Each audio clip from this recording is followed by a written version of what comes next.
dos Tratados sobre o Evangelho de São João, de Santo Agostinho Bispo, século V. A força do amor vença o temor da morte. O Senhor interroga sobre o que já sabia, não só uma vez, mas 2 e 3 vezes, se Pedro o ama. De todas as vezes, houve uma só resposta, que Pedro o ama. E em todas elas, confia a Pedro o pastoreio de suas ovelhas. A tríplice confissão apaga a tríplice negação, para que a língua não sirva menos ao amor do que ao temor, e não pareça que a iminência da morte o obrigou a falar mais do que a presença da vida. Seja serviço de amor apacentar o rebanho do Senhor, como foi prova de temor negar o pastor.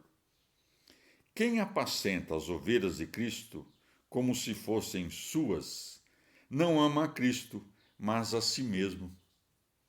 Contra esses, que também o apóstolo censura, dizendo que procuram os próprios interesses e não os de Cristo, estas palavras que o Senhor repete insistentemente são uma séria advertência.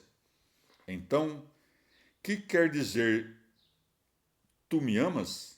Apacenta minhas ovelhas? João 21:17. Se não, se me amas, não penses em te apacentar a ti mesmo, mas as minhas ovelhas. Apacenta-as, considerando minhas, não tuas.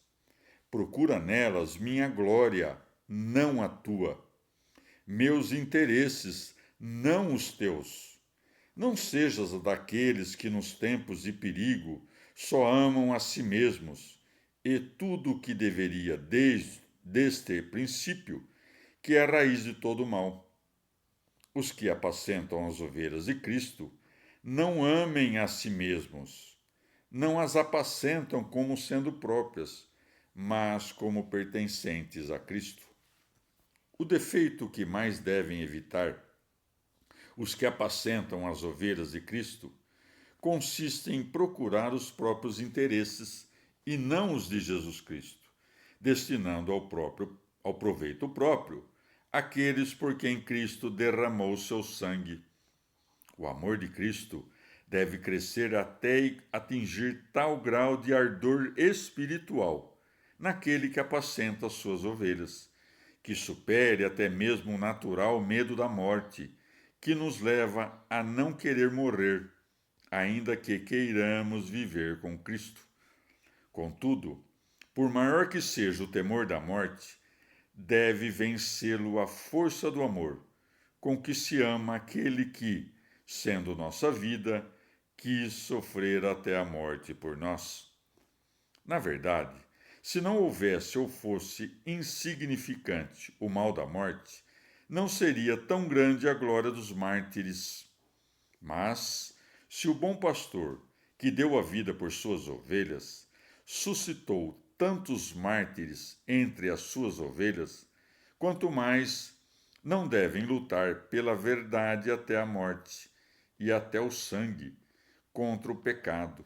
Aqueles que receberam o encargo de apacentá-las, isto é, de instruí-las e dirigi-las. Por esse motivo, diante do exemplo da paixão de Cristo, e ao pensar em tantas ovelhas que já o imitaram, quem não compreende que os pastores devem ser os primeiros a imitar o pastor?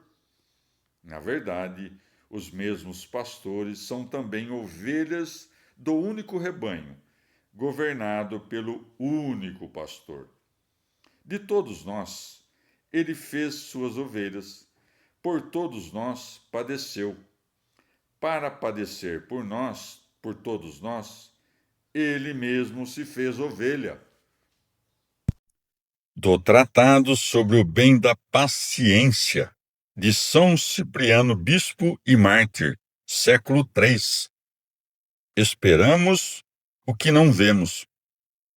É este o preceito salvífico de nosso Senhor e Mestre. Quem perseverar até o fim será salvo. Mateus 10, 22. E ainda, se permanecerdes na minha palavra, sereis verdadeiramente meus discípulos, e conhecereis a verdade, e a verdade vos libertará.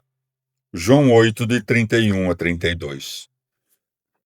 É preciso ter paciência e perseverar, irmãos caríssimos, para que, tendo sido introduzidos na esperança da verdade e da liberdade, possamos chegar à verdade e à liberdade.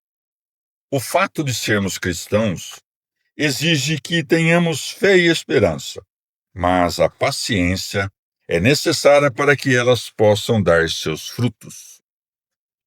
Nós não buscamos a glória presente, mas a futura, como também ensina o apóstolo Paulo.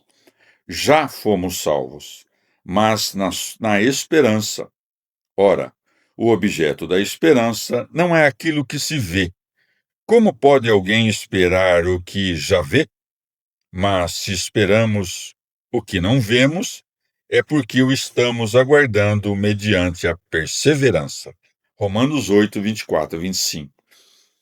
A esperança e a paciência são necessárias para levarmos a bom termo o que começamos a ser e para conseguirmos aquilo que, tendo-nos sido apresentado por Deus, esperamos e acreditamos.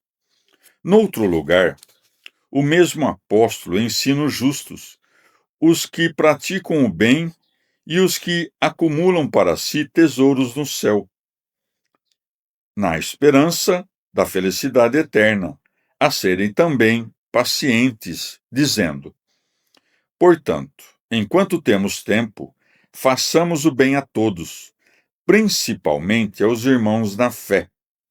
Não desanimemos de fazer o bem, pois no tempo devido haveremos de colher sem desânimo. Gálatas 6, 10, 9. Ele recomenda a todos que não deixem de fazer o bem por falta de paciência, que ninguém, vencido ou desanimado pelas tentações, desista no meio do caminho do mérito e da glória, e venha a perder as boas obras já feitas, por não ter levado até o fim o que começou. Finalmente, o apóstolo, ao falar da caridade, une a ela a tolerância e a paciência. A caridade, diz ele, é paciente, é benigna, não é invejosa, não se ensoberbece, não se encoleriza, não suspeita mal. Tudo ama, tudo crê, tudo espera, tudo suporta. 1 Coríntios 13, de 4 a 5. Ensina-nos, portanto, que só a caridade pode permanecer, porque é capaz de tudo suportar. Em outra passagem diz: suportai-vos uns aos outros com amor. Aplicai-vos a guardar a unidade do Espírito pelo vínculo da paz. Efésios 4, de 2 a 3. Provou, deste modo, que só é possível conservar a união e a paz quando os irmãos se suportam mutuamente e guardam, mediante a paciência, o vínculo da concórdia.